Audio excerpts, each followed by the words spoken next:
तो हम एक टॉपिक पढ़ते हैं जिसका नाम है शब्द विचार। क्या नाम है बाबू? शब्द विचार। शब्द विचार। शब्द विचार जो नया टॉपिक है आपका। तो हिंदी भाषा जब हम पढ़े थे शुरुआत में, तो हिंदी क्या होता है, हिंदी शब्द कहाँ से आया है ना, और हिंदी शब्द का विकास या हिंदी शब्द का उल्लेख किनके किनके ग्रंथों में, किनके किनके साहित्यों में मिला है, ये मैं पहले ही क्लास में बता चुका हूँ, है ना।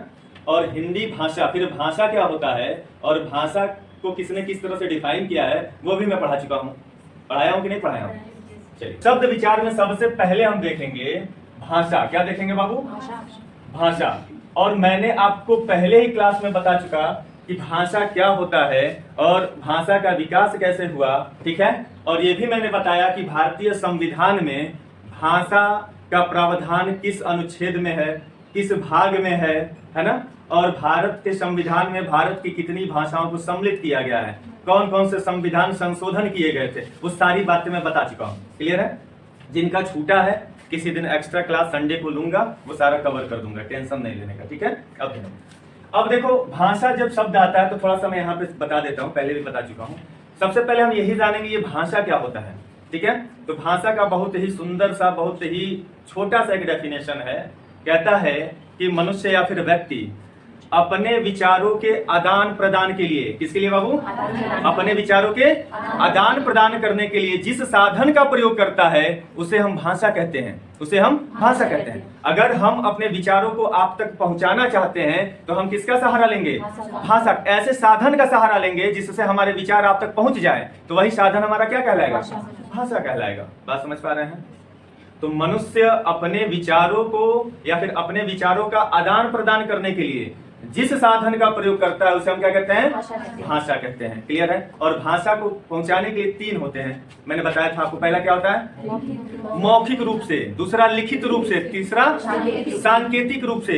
हम अपने विचारों को तीन तरीकों से प्रेषित कर सकते हैं, भेज सकते हैं, पहुंचा सकते हैं। या तो लिखकर अपने विचार को हम आप तक पहुंचा दें, या फिर बोलकर मौखिक रूप से, या संकेत करके। गूंगा आदमी है, पढ़ा लिखा नहीं है, गूंगा है, बोल नहीं सकता, पढ़ा लिखा नहीं है, लिख नहीं सकता है, तो वो अपनी विचार को कैसे आप तक पहुंचाएगा? इशारा करेगा, संकेत के माध्यम से बात करेगा। प्यास लगी तो कहेगा इसे पीना है, कुछ पानी चाहिए। भूख लगा तो कहेगा इसे इशारा करेगा, खाना खाना है ना। तो इस तरह से संकेत के माध्यम से आप ही जाओ किसी चौराहे पर, ऐसे कर दो, इशारा किए ना, ऐसे कर दो, वो दौड़ाने लगेगा। तो इस तरह से हम देख रहे हैं ये भाषा है जिसके माध्यम से हम विचारों को पहुंचाने का काम कर रहे हैं, ठीक है। अब यहां से हम आते हैं यहाँ पे, अब पहला क्लास छोड़ रहे हैं क्योंकि इसमें मैं बहुत डिटेल पढ़ा चुका हूँ। अब देखो, जब भाषा में हम आगे बढ़ते हैं तो सबसे महत्वपूर्ण यहाँ से एक प्रश्न बनता है। कहता है कोई भी भाषा हो, चाहे हिंदी हो, संस्कृत हो, अंग्रेजी हो, ठीक है, किसी भी जब भाषा की हम बात करते हैं तो उन भाषाओं प्रमुख अंग होते हैं। क्या होते हैं? प्रमुख अंग होते हैं। उसी तरह से हिंदी जो भाषा है उसकी भी प्रमुख अंग है। वो अंग है कितने? 3। तो आप याद रखिएगा, इस भाषा के 3 अंग होते हैं। कितने अंग होते हैं? 3 अंग होते हैं। 3 अंग होते हैं जो सबसे ज्यादा महत्वपूर्ण होते हैं। अब ये 3 अंग कौन कौन होते हैं तो ध्यान से सुनिएगा। एक होता है वर्ड। क्या होता है? वर्ड होता है। एक होता है शब्द। एक क्या होता है बाबू? शब्द होता है। और एक जो होता है वो होता है वाक्य। क्या होता है बाबू? वाक्य। ये 3 आपको अंग याद रखना है। जैसे हमारे अंग है ना, हाथ है, पैर है, ये सब क्या है? हमारे अंग, हमारे शरीर के अंग हैं। उसी तरह से भाषा के 3 प्रमुख अंग होते हैं। एक वर्ड होता है, एक शब्द होता है और एक वाक्य होता है। इतनी बात समझ में आई? समझ में आ रहा? चलिए आगे बढ़ते हैं। अब आइए एक एक को हम देखते हैं। कहता है कि भाषा में जो 3 अंग, जो पहला अंग है वर्ड। वर्ड क्या होता है? यहाँ से बहुत ही महत्वपूर्ण प्रश्न बनता है, पूछा गया एग्जामों में। आपसे 2 तरीके से प्रश्न पूछता है। पहला पूछता है कि भाषा की सबसे छोटी इकाई का नाम बताएं। बहुत इंपॉर्टेंट प्रश्न है, ठीक है। आपसे पूछा गया है टेट के एग्जाम में कि भाषा की सबसे छोटी इकाई का नाम बताइए, तो आप क्या बताओगे? वर्ड। वर्ड होता है भाषा की सबसे छोटी इकाई, ठीक है। या फिर आपसे पूछ देता है कि वर्ड का डेफिनेशन, कई बार दे देता है, एक लाइन का है इसलिए डेफिनेशन दे देता है। तो आप डेफिनेशन याद रखोगे। वर्ड किसे कहते हैं? तो वर्ड किसे कहते हैं बाबू? भाषा की सबसे छोटी इकाई को क्या कहते हैं बाबू? वर्ड कहते हैं। भाषा की सबसे छोटी इकाई को वर्ड कहते हैं।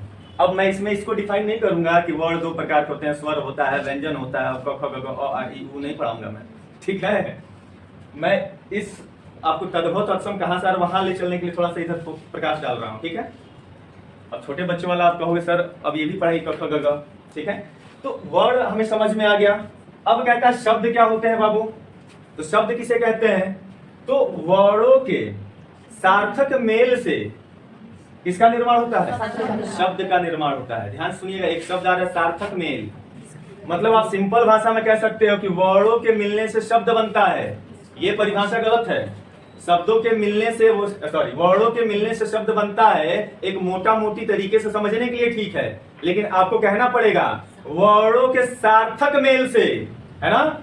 सार्थक मेल से जो बनता है उसको हम क्या कहते हैं? शब्द कहते हैं। मतलब जिसका कोई अर्थ निकलता हो, जिसका कोई अर्थ निकलता हो, और जिसका कोई अर्थ ना निकले वो शब्द नहीं होते हैं, ठीक है। तो ये क्या कहता है? वर्डों के सार्थक मेल, वर्डों के सार्थक मेल से, सार्थक मेल से क्या बनते हैं? शब्द बनते हैं। इस सार्थक याद रखिएगा, सार्थक मतलब जिसका कोई अर्थ निकलता हो, ठीक है। अब जैसे आपने वर्ड लिखा, जैसे मैं लिख रहा हूं यहाँ पे, आपने लिखा क धन अ धन म धन अ धन ल धन अ। जब ये मिलेगा ना, ये वर्ड है, क्या है ये? वर्ड है। जब ये मिलेगा तो क्या बनेगा? क म ल, कमल। तो ये क्या हो गया? शब्द हो गया। ये क्या हो गया? शब्द हो गया, क्योंकि ये स्वर है ना, और ये आपका क्या है? व्यंजन है। इसमें जब मिलता है स्वर तभी तो बनेगा। तो देखो क म ल, जब ये मिला कमल, तो कमल जब शब्द हमारे सामने आया तो इस कमल का एक अर्थ है कि कमल एक क्या है? हम फूल की बात कर रहे हैं, पुष्प की बात कर रहे हैं। क्लियर हो रही है बात? तो जब वर्डों का ऐसा मेल हो जिसका कोई अर्थ निकलता हो, उसी को हम क्या कहते हैं? शब्द कहते हैं। आप उल्टा पुल्टा कुछ भी जोड़ के शब्द नहीं बना सकते हो। आप अपने मर्जी से उल्टा पुल्टा इधर उधर जोड़ के कोई भी शब्द नहीं बना सकते हो। जैसे आप कहे कि सर इसको जोड़िए, हम कहे ठीक है भाई, क्या कह रहे हो, फिर अ, ठीक है, फिर कह दिए सर अंग जोड़ लीजिए, फिर कह रहे हो सर इया जोड़ लीजिए, है ना। अब कह रहे हो सर इसको जोड़ के देखिएगा क्या आ रहा है, तो क्या अंग इया। अब इसका मतलब मुझे बता दो थोड़ा। ये वर्डों का सार्थक मेल नहीं है, जिसका कोई अर्थ ही नहीं है, ये कोई इस तरह का कोई शब्द होता ही नहीं है। क्लियर है? तो जिस शब्द का कोई अर्थ ही ना निकलता हो वो शब्द नहीं कहलाएगा। क्लियर है? शब्द वही कहलाएंगे जिनका कोई एक निश्चित अर्थ निकलता हो। क्लियर हो गई बात? तो आपसे अगर कोई पूछेगा वर्ड किसे कहते हैं तो क्या बताओगे? भाषा की सबसे छोटी इकाई को वर्ड कहते हैं। और शब्द किसे कहते हैं? वर्डों के सार्थक मेल को शब्द कहते हैं। अब आइए वाक्य पर, बहुत सिंपल है। वाक्य किसे कहते हैं? तो शब्दों के मिलने से क्या बनता है? वाक्य का निर्माण होता है। बहुत सारे कई सारे जब शब्द मिल जाते हैं तो वहां पे किसका निर्माण हो जाता है? वाक्य का निर्माण हो जाता है। तो आप याद रखिएगा कि शब्दों के मिलने से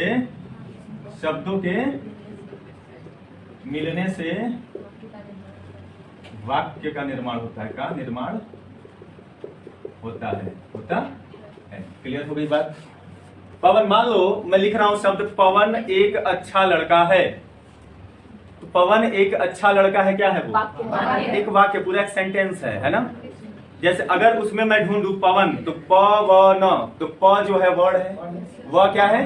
वर्ड है, न क्या है? ये तीनों मिल गया तो क्या हो गया? जब पवन को ले लें तो शब्द हो गया, आज पूरा सेंटेंस ले लें तो क्या हो गया? तो हम देख रहे हैं वर्डों के मिलने से शब्द बन रहे हैं, शब्दों के मिलने से वाक्यों का निर्माण हो रहा है। तो इस तरह से हम देख पा रहे हैं तीन अंग भाषा के। क्लियर है? अब आइए, अब कहता है कि जो शब्द होते हैं ना,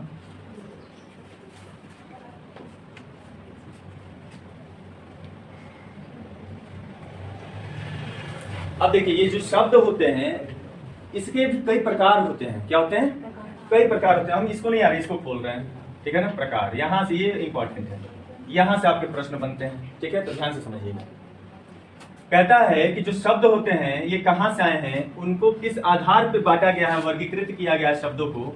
तो पहला आता है, कहता है अर्थ के आधार पर। किस आधार पर बांटा गया है? अर्थ के आधार पर। अर्थ के आधार पर। तो शब्दों को जो पहला आधार बांटा गया किस आधार पर? अर्थ के आधार पर। ठीक है। और जो दूसरा है वो है बनावट के आधार पर। दूसरा क्या है बाबू? बनावट के आधार पर।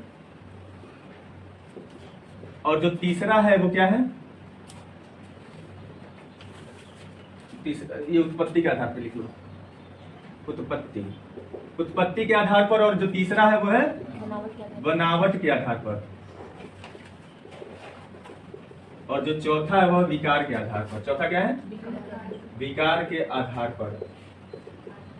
चलिए अब देखिए, जो शब्द हैं उनको 4 आधारों पर मुख्य रूप से क्या किया गया है? बांटा गया है। तो शब्द को कितने आधार पर बांटा गया है? 4। पहला क्या है बाबू? अर्थ के आधार पर। दूसरा क्या है? उत्पत्ति के आधार पर। तीसरा क्या है? बनावट के आधार पर। और चौथा क्या है? विकार के आधार पर। क्लियर है? अब आइए, अब हम एक एक को पकड़ते हैं और समझने का प्रयास करते हैं कि ये अर्थ के आधार पर जो शब्दों का वर्गीकरण किया गया है, उसका क्लासिफिकेशन किया गया है, वो किस रूप में किया गया है। ठीक है। फिर जब हम इसको समझ लेंगे तब हम फिर इसमें आएंगे उत्पत्ति के आधार पर, और इसमें देखेंगे कि शब्दों को किस तरह से बांटा गया है। ठीक है। सोइए नहीं, मैं लोरी नहीं सुना रहा हूँ, एकदम सीधा हो जाइए, सीधा होइए। तुम लोग सोना शुरू कर देते हो, मैं पढ़ाना शुरू करता हूँ, तुम लोग सोना शुरू करते हो। लोरी लगता है क्या मेरी बातें हैं? चलिए, अब अर्थ के आधार पर जब हम शब्द का वर्गीकरण करते हैं तो कहता है अर्थ के आधार पर शब्द 2 प्रकार के होते हैं। कितने प्रकार के होते हैं? 2 प्रकार के होते हैं। ये भी याद रखिएगा। कितने प्रकार के होते हैं? 2 प्रकार। मतलब अर्थ के आधार पर जो शब्द होते हैं कितने प्रकार के होते हैं? 2 प्रकार के होते हैं। दिखाई दे रहा है आप लोगों को? एक होता है सार्थक शब्द और एक होता है निरर्थक शब्द। एक सार्थक होता है और दूसरा निरर्थक होता है। क्लियर है? अब देखो, ये शब्द मैं नहीं लिखा हूं, शब्द आप याद रखिएगा। ये सार्थक शब्द है और निरर्थक शब्द है। तो हमने देखा अर्थ के आधार पे जो शब्द होते हैं वो 2 प्रकार के होते हैं। एक सार्थक शब्द होता है, एक निरर्थक शब्द होता है। अब सार्थक और निरर्थक के बारे में आपको मैं पहले बता चुका हूँ, किसी को याद आ रहा है? अब ध्यान से सुनिएगा। सार्थक का मतलब होता है जिन शब्दों का कोई निश्चित अर्थ होता हो। ठीक है? जिन शब्दों का कोई निश्चित अर्थ होता हो उन शब्दों को हम कहते हैं सार्थक शब्द कहते हैं। क्लियर है? और जो निरर्थक शब्द होते हैं जिनका कोई निश्चित अर्थ नहीं होता, मोटे तौर पे ऐसा बोल दिया जाता है, लेकिन हिंदी में निरर्थक शब्द होते ही नहीं है। हिंदी में निरर्थक शब्द होते ही नहीं है। बस हम मान लेते हैं कि निरर्थक जैसा कुछ होता है, ये हम मानते हैं, लेकिन वास्तव में होता नहीं है। समझ पा रहे हो? जैसे मैं एग्जांपल दूं, अब ये जो निरर्थक है ना, निरर्थक हमेशा सार्थक के साथ आता है। निरर्थक हमेशा सार्थक के साथ आता है, तब उसका कोई अर्थ निकलता है। ठीक है? लेकिन कभी भी निरर्थक अकेले आ ही नहीं सकता है, और अगर निरर्थक अकेले आ रहा है तो उसका हम कोई अर्थ नहीं निकाल पाएंगे। समझ पा रहे हो? निरर्थक का प्रयोग हमेशा किसके साथ होगा? सार्थक के साथ होगा। मतलब जैसे अगर मैं कहूं आपके घर कोई आया, आपके घर आया तो आपने क्या कहा? खाना वाना खाया, खाना वाना हुआ। अब खाना वाना तो खाना, अब ध्यान से सुनिएगा, खाना वाना, खाना वाना हुआ। आपने पूछा खाना वाना हुआ, सामने वाला समझ गया कि आप क्या पूछ रहे हो, मतलब खाना पीना हुआ पूछ रहे हो। अब देखो, जो खाना है वो सार्थक है, उसका कोई अर्थ है, लेकिन उसके साथ जो वाना आया है, वाना क्या है? निरर्थक, इसका कोई अर्थ नहीं है। क्या ये आप खाना के साथ वाना भी खिला रहे हो? ये कोई चीज है क्या? खाना के साथ वाना खिला रहे हो? कौन सी खिला रहे हो बताओ? कुछ ऐसी चीज है? पूछेगा तो खाना वाना हुआ तो खाना सार्थक है, वाना निरर्थक है। अब फिर कहे चाय वाय पिए, तो चाय वाय, चाय वाय पिए, तो चाय तो समझ में आ रहा है, वाय क्या पिला रहे हो भाई? कुछ और पिला दिए क्या? तो चाय वाय तो पीने वाला समझ गया कि आप क्या पूछना चाह रहे हो। तो जब भी निरर्थक आ रहा है, सार्थक के साथ आ रहा है, केवल हम किसी से कहें वाना हुआ, तो केवल वाना हुआ तो कहेगा ये क्या कह रहा है? दूसरे बोला सा आया है क्या? वाना कौन सी कह रहा है भाई? तो वाना अकेले आया तो उसका कोई अर्थ ही नहीं समझ में आ रहा है, लेकिन जब वो खाना के साथ आया वाना, तब हमें समझ में आ रहा है कि खाना वाना हुआ मतलब कुछ खाने पीने की बात चल रही है। क्लियर है? तो हमेशा याद रखिएगा कि जब भी निरर्थक आएगा वो सार्थक के साथ आएगा तो उसका महत्व होगा, नहीं आएगा तो कोई अकेले उसका कोई महत्व नहीं है। क्लियर है? तो इस तरह से हम देखिए अर्थ के आधार पर शब्द कितने प्रकार के होते हैं? दो। पहला, सार्थक, दूसरा। निरर्थक। सार्थक क्या होता है? जिसका कोई निश्चित अर्थ होता है। सार्थक अंक का सार्थक शब्द का मतलब हुआ जिन शब्दों का कोई निश्चित अर्थ होता है, उन्हें हम क्या कहते हैं? सार्थक शब्द कहते हैं। इसमें कोई कंफ्यूजन हो तो पूछो, आगे बढ़ो। ठीक है, अब ये हम समझ लिए, फिर आगे बढ़ते हैं। अब कहता है उत्पत्ति के आधार पर शब्द कितने प्रकार के होते हैं? ये मोस्ट इंपॉर्टेंट है। यहां से प्रश्न आपके विभिन्न एग्जामों के लिए पूछे जाते हैं, ठीक है, तो ध्यान से सुनिएगा। कहता है उत्पत्ति के आधार पर जो शब्दों का वर्गीकरण किया गया है, कहा जाता है कि 4 प्रकार से होते हैं। कितने प्रकार से? लेकिन होते कितने प्रकार के हैं? 5। होते कितने प्रकार के हैं? 5। ध्यान से सुनिए, ऐसा मैं क्यों बोल रहा हूँ, मुझे डायरेक्ट 5 प्रकार ही पढ़ाना था, लेकिन मैं 4 इसलिए बता रहा हूँ क्योंकि जब आप इंटर बेस पे आधारित जो एग्जाम्स होते हैं, मतलब इंटर का क्वालिफिकेशन मांगता है इंटर तक का, अगर उसका एग्जाम दे रहे हो, जैसे यूपीपी और पता नहीं क्या क्या होता है ना इंटर बेस पे, इंटर बेस वाले एग्जाम में जाओगे तो आपको याद रखना है 4। अब ग्रेजुएशन थोड़ा बड़े एग्जाम में जाओगे, ग्रेजुएशन लेवल है ना, तब आपको कितना याद रखना है? 5 याद रखना है, क्योंकि इंटर लेवल का जो एग्जाम होगा उसमें 4 ही पूछेगा, क्योंकि इंटर लेवल के जो भी सिलेबस है उसमें 4 तक ही पढ़ाया जाता है। ग्रेजुएशन लेवल पे आने पे इसकी संख्या कितनी हो जाती है? 5 हो जाती है। तो मैं 5 पढ़ाऊंगा, लेकिन इतना जानते रहना कि तुम फॉर्म भरते समय अगर केवल इंटर की डिग्री लगा के जा रहे हो एग्जाम देने, तो आप में अगर एग्जाम में पूछेगा कि शब्द जो है उत्पत्ति के आधार पे कितने प्रकार के होते हैं, तो 4 लगा के आइएगा। अब बड़े एग्जाम जितने होंगे, जितने पीसीएस, समीक्षा अधिकारी, यूपीएसआई जितना होगा, उसमें 5 मार्क आइएगा, क्योंकि उसमें 5 ऑप्शन है। उत्पत्ति के आधार पर कितने प्रकार के होते हैं? 4 या 5। ठीक है, इंटर लेवल के लिए 4, ग्रेजुएशन लेवल के 5। अब ये कितने होते हैं? 5 होते हैं। 5 को हम देख लेते हैं और एक एक करके हम पढ़ने का प्रयास करते हैं, ठीक है। देखो, जो पहला होता है उसका नाम है तत्सम। क्या नाम है? तत्सम शब्द। जो दूसरा है उसका नाम है तद्भव शब्द, ठीक है। जो तीसरा है उसका नाम है देशज, और जो चौथा है उसका नाम है विदेशज, और जो 5वां है उसका नाम है संकर शब्द। कौन सा शब्द? संकर शब्द। ये संकर क्या होता है जी? नहीं, संकर ठेठ भाषा में उसको दोगला बोलते हैं। क्या बोलते हैं? दोगला गाली नहीं है, गाली भी है, गाली के रूप में भी लोग लेते हैं। मतलब 2 अलग अलग भाषाओं के जब शब्द मिलकर तीसरे प्रकार का शब्द का निर्माण कर देते हैं, तो उसको हम क्या कहते हैं? संकर कहते हैं। क्या कहते हैं? संकर कहते हैं। बात समझता है? अब तुम वहां से रहो, दोगला लिख दो क्या है? चलिए, जैसे दोगला प्रजाति होती है, आप बॉटनी या जूलॉजी पढ़ोगे ना, उसमें बताया जाता है कि हाइब्रिड पढ़े हो ना, हाइब्रिड करके बनाया जाता है। कई सारे ऐसे जीव को बनाया जाता है जो अलग अलग प्रकार की प्रजातियों को मिला के एक नए प्रकार की प्रजाति का निर्माण होता है, तो वो संकर कहलाता है। क्या कहलाता है? संकर। क्लियर है? अब आइए, उत्पत्ति के आधार पे 5 है। पहला क्या बोलो सब लोग? तत्सम। दूसरा? उसके बाद संकर। 5 का नाम याद रखना है आपको। क्लियर है? भाषा के विकास के क्रम में जब मैंने बताया था, तो मैंने क्या बताया था कि सबसे प्राचीन भाषा संस्कृत को माना जाता है। किसको माना जाता है? संस्कृत को। संस्कृत से बना था पाली भाषा। कौन सी भाषा बना? पाली के बाद क्या बना? प्राकृत बना। क्या बना? प्राकृत के बाद अपभ्रंश बना। क्या बना? अपभ्रंश के बाद सौरसेनी बना। क्या बना? सौरसेनी के बाद पश्चिमी हिंदी का विकास हुआ, उसके बाद फिर खड़ी बोली का विकास हुआ। इस तरह से हम देख पा रहे हैं कि हिंदी के विकास का क्रम रहा। क्या रहा? क्रम रहा। क्या क्या रहा देख लो। पहले सबसे पहले संस्कृत था, ठीक है। संस्कृत से किसका विकास हुआ? पाली का। जब आप बौद्ध धर्म पढ़ते हो ना, तो बौद्ध धर्म में जो बुद्ध भगवान जिस भाषा में अपने उपदेश दिए, वह भाषा का नाम क्या है? पाली। उन्होंने पाली भाषा में अपने उपदेश दिए थे। हिस्ट्री पढ़े थे ना, ठीक है।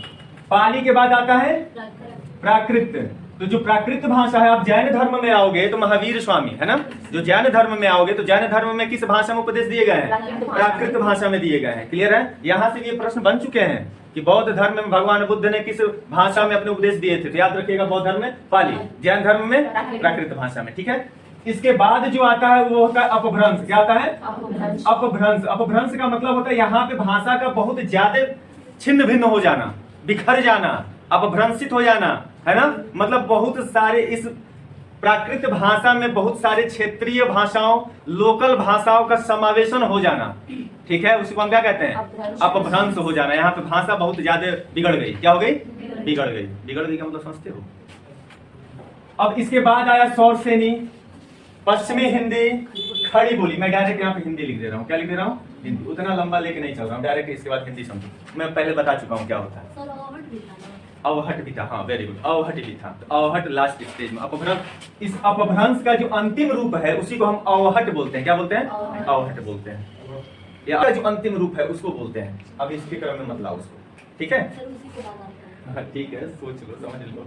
मैं तो बता ही रहा हूँ ना, इसी का अंतिम रूप। हमें इससे और इससे मतलब है, क्योंकि इसी का हमें समझना है इसमें, इसलिए मैं उतना ही ले रहा हूँ जितने से समझ में अच्छे तरीके से। ज्यादा उसमें हम लोग घुस जाएंगे तो उसी में खो जाएंगे, कंफ्यूजन वहां क्रिएट होगा तो ये नहीं समझ में आएगा, ठीक है? इसलिए मैं उतने ही को ले रहा हूँ जितने में आपको ये चीजें समझ में आ जाए, ठीक है?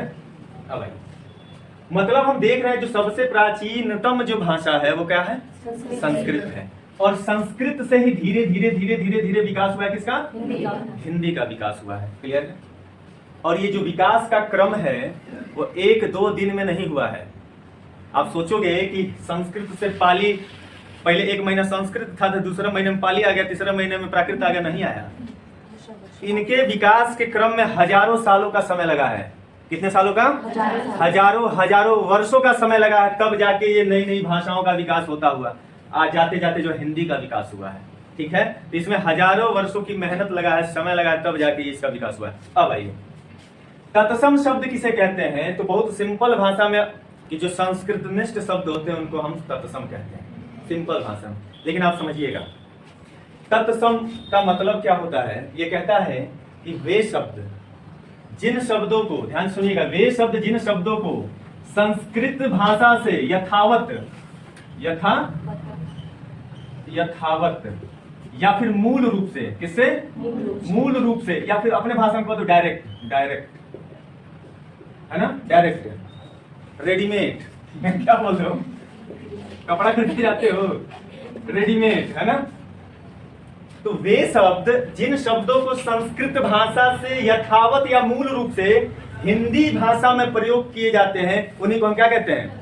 तत्सम शब्द कहते हैं। या जिन शब्दों को हम संस्कृत से रेडीमेड उठा के ले जाके हिंदी के शब्दों में हम प्रयोग करते रहते हैं उसको हम क्या कहते हैं? तत्सम कहते हैं। बात समझ पा रहे हो? मतलब कुछ ऐसे शब्द संस्कृत के हैं जिनको हम हूबहू उसी शब्द को उठाकर यहाँ से लाकर और हिंदी के वाक्यों में हिंदी में हम प्रयोग करते रहते हैं उसका। तो ऐसे जो शब्द होते हैं उन्हीं को हम क्या कहते हैं? तत्सम शब्द कहते हैं, ठीक है? इसका मतलब यह हुआ संस्कृत के वे शब्द जिनका प्रयोग हम हिंदी में यथावत करते हैं, है ना, मूल रूप से करते हैं, डायरेक्ट उठा के कर देते हैं, रेडीमेड व्यवस्था उठाया लाके जो है वाक्य में प्रवेश करवा दिया, है ना। तो ऐसी जो वाक्य होंगे, ऐसे जो शब्द होंगे उनको हम क्या कहेंगे? तत्सम शब्द। क्लियर हो पा रहा है? मैं यहाँ लिख रहा हूं वे शब्द जो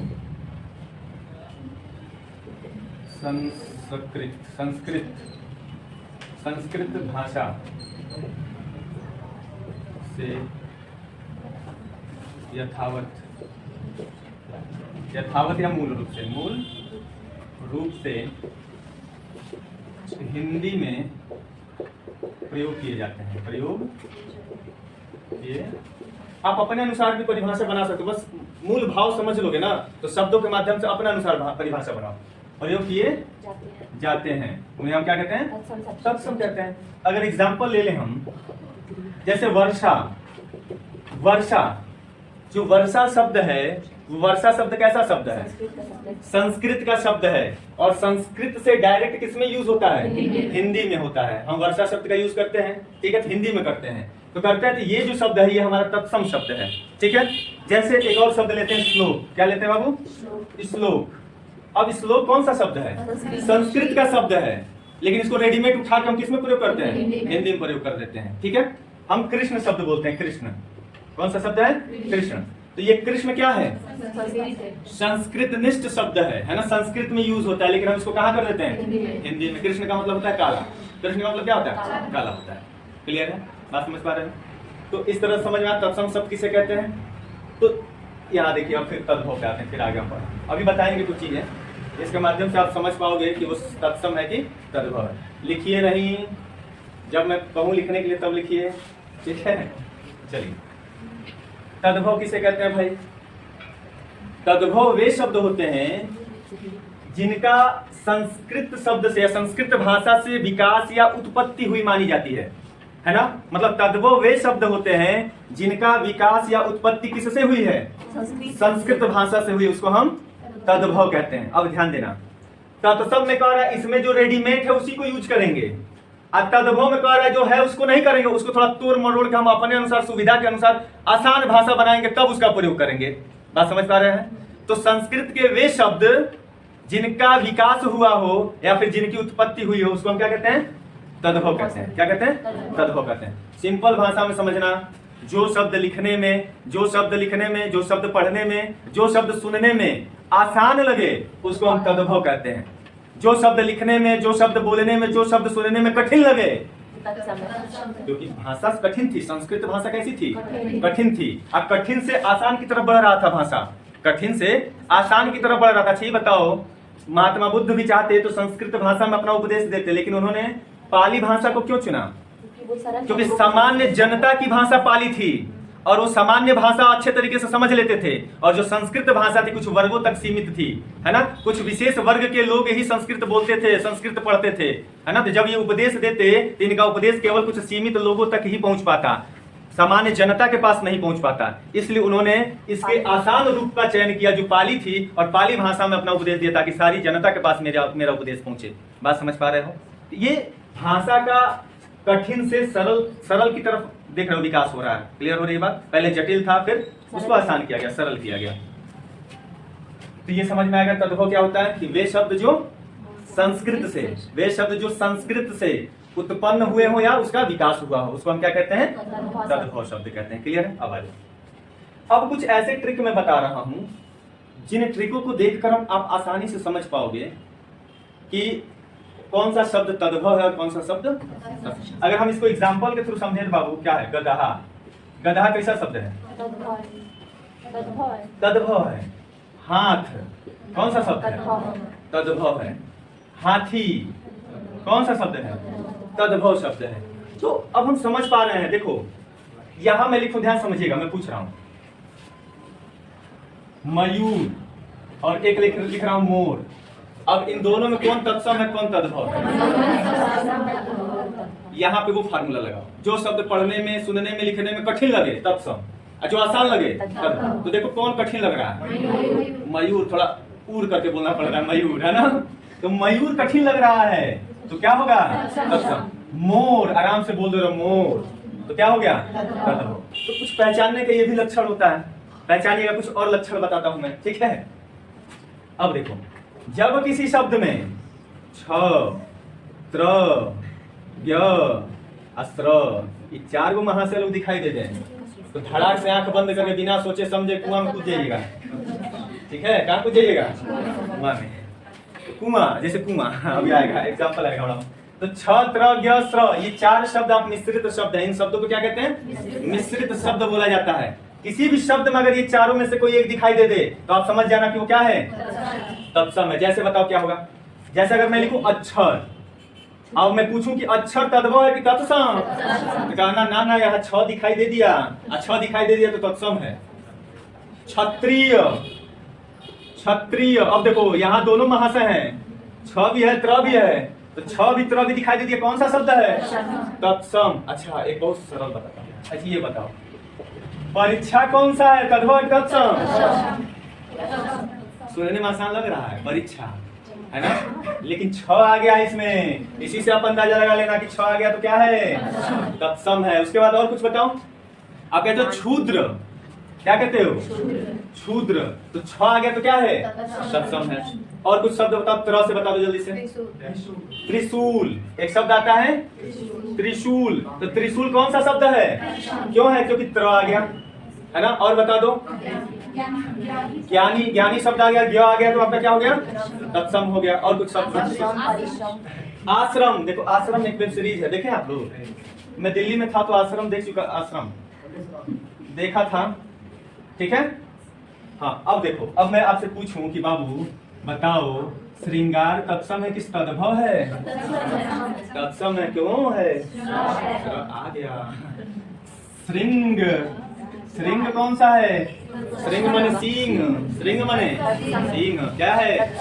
तो कुछ कुछ यहाँ से आपको सहायता मिलेगा। शब्द में अगर ये चारों भाई दिखाई दे, चारों में से कोनो भाई दिखाई दे दिए तो क्या करोगे? कहना कि भाई तुम्हारे बाप ये है, तत्सम है ना? अब आओ थोड़ा सा यहाँ, अब तद्भव को पहचानने का कुछ ट्रिक बता देता हूँ आपको। एक आता है चंद्र बिंदु। क्या आता है बाबू? चंद्र बिंदु। चंद्र बिंदु को कैसे लिखते हैं? ऐसे, ऐसे होता है ना चंद्र बिंदु। तो चंद्र बिंदु का जो विकास है ना बाबू, हिंदी में हुआ। इसका विकास कहाँ हुआ है? हिंदी में इसकी खोज हुई है, इसका विकास हुआ है। संस्कृत भाषा में चंद्र बिंदु होता ही नहीं है। संस्कृत में चंद्र बिंदु नहीं होता है। जब संस्कृत में चंद्र बिंदु होता ही नहीं है तो जहां जहां पे चंद्र बिंदु लगे क्या है, समझ लेना वो तत्सम होगा ही नहीं, कभी नहीं होगा। क्यों? क्योंकि जब चंद्र बिंदु का विकास हिंदी में हुआ तो हिंदी तद्भव है, और संस्कृत में है नहीं तो तत्सम होगा नहीं। क्लियर है? जैसे मैं लिख रहा हूँ दांत, आपसे पूछा जाएगा दांत, इसमें बड़ा कंफ्यूजन में होते हैं बच्चे। चंद्र बिंदु देख के समझ जाते हैं संस्कृत का, जहां बिंदा बिंदी आ गया ना, कहते हैं सब संस्कृत का शब्द है, मतलब तत्सम मार के आते हैं। तो बिंदा बिंदी में नहीं फंसना है, बिंदा बिंदी में तुम लोग मत फंसना, ठीक है? अब देखो दांत शब्द पूछेगा, दांत तद्भव है कि तत्सम है? तो धड़ाक से देखना, चंद्र बिंदु मार देना, तद्भव आएगा। आंख, आंख आएगा, क्या मारोगे? आंख नहीं मारना है, आंख मारना है कि तद्भव है? क्या है? तद्भव है, ठीक है? नहीं तो आंख मार के चले आना, कुछ और ही हो जाएगा। चलिए अब आएगा मुंह। क्या आता है? मुंह। तो मुंह कौन सा है? मुंह क्या है? तद्भव है, ठीक है? और कुछ याद आ रहा हो तो बताओ। सांस, ये सांस माने जो सांस ले रहे हो, सांस ससुर वाला सांस नहीं है, ठीक है ना? सांस, सांस क्या है? हमारा तद्भव है। तो जहां पर भी चंद्र बिंदु आपको दिखाई दे रहे, वो क्या है बाबू? माँ। आपसे पूछता है बहुत बार, माँ कौन सा है? तद्भव तत्सम? तो चंद्र बिंदु देख के लोग मार देते हैं तत्सम में, बिंदा बिंदी देख के मत भागना, ठीक है? नहीं तो गलत हो जाएगा। तो माँ हमारा कौन सा है? तद्भव है। क्लियर हो रही है बात? एक और ट्रिक बताता हूँ तद्भव का। अगर आपको किसी शब्द में ड दिखाई दे दे, अगर आपको किसी शब्द में ढ दिखाई दे दे तो समझ लेना क्या है वो? तद्भव है। क्यों? जैसे अगर पूछ दे डमरू, तो डमरू कौन सा शब्द है? तद्भव है। और बताओ ड से? डोली और ढक्कन, ढकना, कुछ भी जिसमें ढ आता हो, है ना? और कोई शब्द याद आ रहा हो तो बताओ, जल्दी जल्दी बताओ, बोलिए जल्दी से। बहुत बढ़िया, ढोलक। क्या बात है, ढोलक।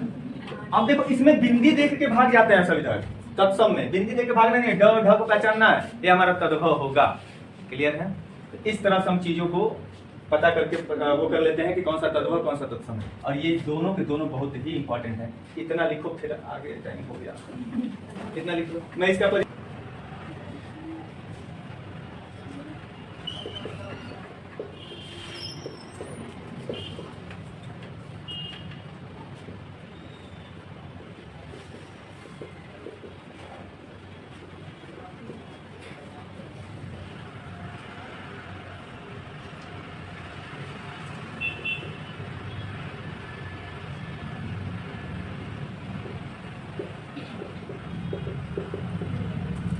चलो परिभाषा में 2 लाइन लिख दिया हूँ।